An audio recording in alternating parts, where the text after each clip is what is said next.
is what I looked like researching even more big-ass characters from anime and other pieces of fiction you probably didn't even ask for. And this is gonna be a long one, so buckle up, Buttercup, because it's a lot to take in. How big is Whitebeard from One Piece? First of all, why is his name Whitebeard? I don't see Whitebeard with a white beard at all. His name should be White Stash, because that's the only facial hair this man has. Anyway.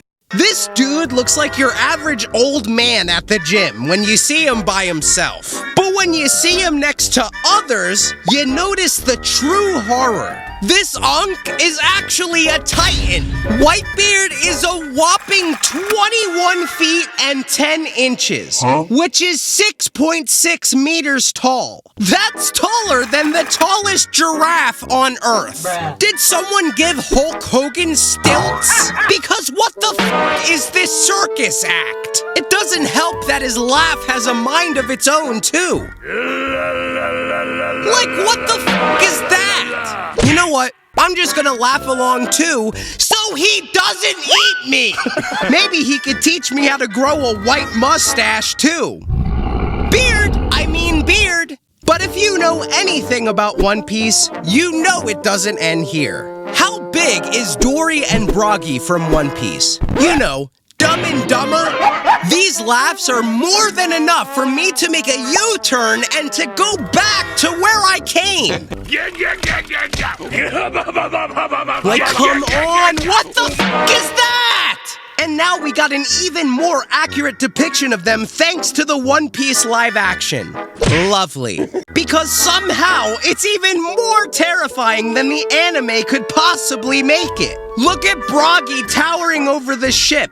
If I saw this in person, I'd be shitting enough bricks to build this dude a house. And Dory looks equally as horrific. But how big are they? Broggy comes in at an astonishing 69 feet and 10 inches, which is around 21 meters. But it gets worse. Dory is coming in hot at 74 feet and 2 inches, which is 22.5 meters. Thing 1 and Thing 2 are almost the same size as the White House. Damn. And the fact that there's things like this just strolling the streets of One Piece. I love One Piece, but I would never live in that world if I had the opportunity. Or any of these worlds for that matter, because this list isn't getting any more normal. How many sizes can Ant-Man become? He is able to shrink himself as well as make himself large. But how big and how small can he be? Well, the height of Ant-Man himself, Scott Lang, when he's a boring simp like the rest of us, is 6 feet tall. Not bad. But if we're talking Paul Rudd, right? He's only 5'10" But thanks to Ant-Man's suit, he is able to change his size to Giant Man. What? Which is something I wish I could do when someone cuts me off in traffic. Giant Man can warp all the way up to 65 feet. What? Which is 19.8 meters. That's pretty big. But wait. In the Marvel film Ant-Man and the Wasp, he is shown way larger than 65 feet. Just hanging out in the ocean as if he's out walking his pet shark. In this scene particularly, he is standing freakishly tall at 240 feet. What? Which is a little over 73 meters. That is the same exact size as the Great Sphinx of Giza in Egypt. And these are people in front of that. That's pretty fucking big for a superhero called Ant-Man. But we'll get into why he's called that. How small can Ant-Man get? Spoiler alert, the size of an ant. What? Which is 7 millimeters, or 1/16 of an inch. Now we know something that's the same size as your noodle. But wait, Ant-Man is able to shrink himself even smaller than that. Like hopping out of the shower on a frigid January night. We've all been there. But how small can Ant-Man get? According to the Marvel Comics, Ant-Man's suit allows him to shrink himself below atomic size. What? In other words, he can enter the quantum realm as the smallest possible size in existence, even smaller than an atom, which is responsible for holding all of existence together. For example, 1 grain of sand contains a stupendous 100 quintillion atoms inside of it. Yeah, atoms are f***ing small. But the craziest part is that Ant-Man can shrink himself past an atom to the size of a plank, which is the smallest matter in existence. How small? Prepare to have your mind blown. There are 100 quintillion atoms in 1 grain of sand. But in one of those atoms holds 10 septillion planks. That's 24 zeros in 1 atom. So Ant-Man is so tiny that not even an atom is aware of his existence. Imagine Ant-Man's suit just runs out of battery while he's the size of a plank. That would literally be the worst fate of all time. Well, I guess if you need help finding that relic that dropped in between the void of your couch, call up Ant-Man. Okay, enough small talk. Get it? Because we're talking about small. Let's move on to the big boys. Marvel has a lot of big-ass characters, like enough to give One Piece a run for its money.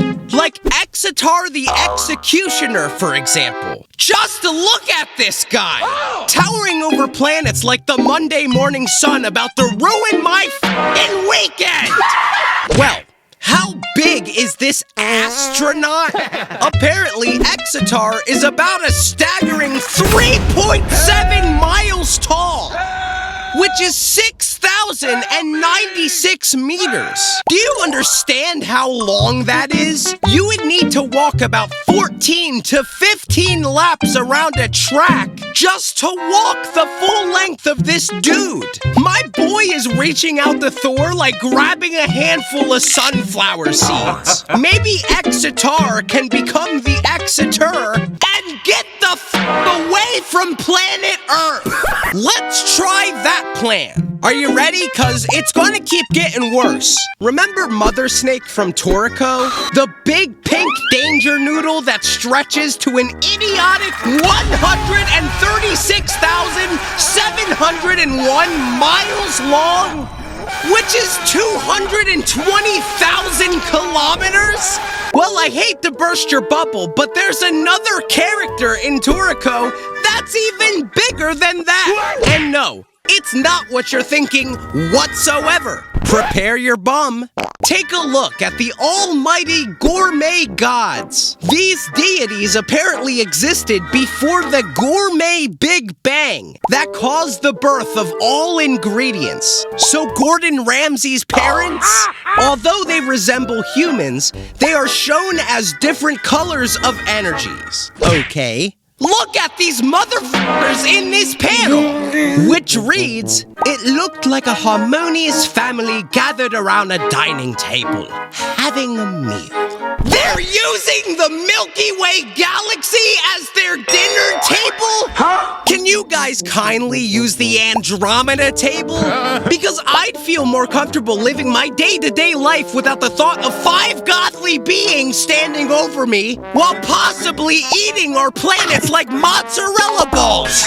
But the real question is, how big are the Gourmet gods from Toriko? Well, if we see them using our f***ing galaxy as a smorgasbord, we will have to measure the Milky Way galaxy first, which according to the internet is an estimated 105,000 light years in diameter and 1,000 light years thick. He's thick! And we see Hell's Kitchen here eating on it as their dining table. This is where it gets tricky. If I were to imagine God Fieri standing straight up, I would estimate that he's at least 2 times the size of the Milky Way on its side, which means we will average out the Gourmet gods to a jaw-dropping, ready? Yes. No, you're not. 210,000 light years tall. Oh my God! Which is almost as tall as the Andromeda Galaxy.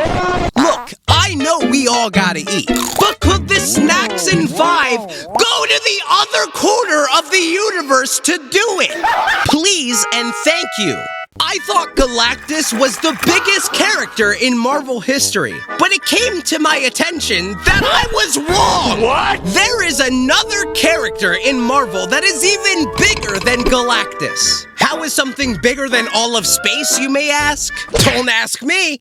Ask the that created Galactus. Say hola to eternity. Just hearing the name alone is more than enough for me to end the video here. Oh, eternity? Fair point. You win! But who is eternity and how big is it? Unlike Galactus, to where he's actually able to physically change his size at will, eternity is not even physical. It is the embodiment of everything at once. It contains all matter in existence. Not just that, but all of time as well. Every universe, multiverse, planet, any particle is within eternity. Sorry, tape measure freaks, but there is absolutely no way in eternity that I can measure eternity, which means you cannot run from this thing because it birthed you, and you have lived within it all along. Actually, you are a part of it. We all are. So one must ask at this point, is there anything bigger than eternity? It can't be possible now, can it? So I have something to tell you. If eternity is everything at once, then what created eternity? I'm not sure, but we should probably ask the man in the bowler cap and mustache, the Presence from the DC universe. How can he be the biggest character in fiction if he looks like an average guy? Well, Monopoly Man here has a trick up his sleeve that no character I've ever measured can top. Not the marble alien from Men in Black, not the swimmers from Doctor Who, not even Super Tengen Toppa Gurren Lagann. That trick is this white ball he's holding here. What is it, you may ask? Well, let's read the comic strip, shall we? Oh, that? No, that isn't the moon. It's the whole of creation seen from outside. In fact, that's why I brought you here. I'd like you to help me decide what to do with it. I have a suggestion, Pringles. Can you leave it alone? This psychopath is just toying with all of existence. I'm sure every character I've ever measured and ever will measure exists in this white ball. As a matter of fact, this white ball is probably eternity. If you expect me to measure this, you expect too much from me. So I'm just gonna put him in at 5'9" because he looks like a guy named Reginald that you would see walking the streets of London in the early 1900s. So does this finally close the chapter for the biggest characters of all time? Just for safety measures, I'll say no. Because you guys always tell me that there's an even bigger character the moment I finished measuring what I thought was the biggest character. So the question isn't really who's the biggest character of all time. It's actually who's bigger than this one.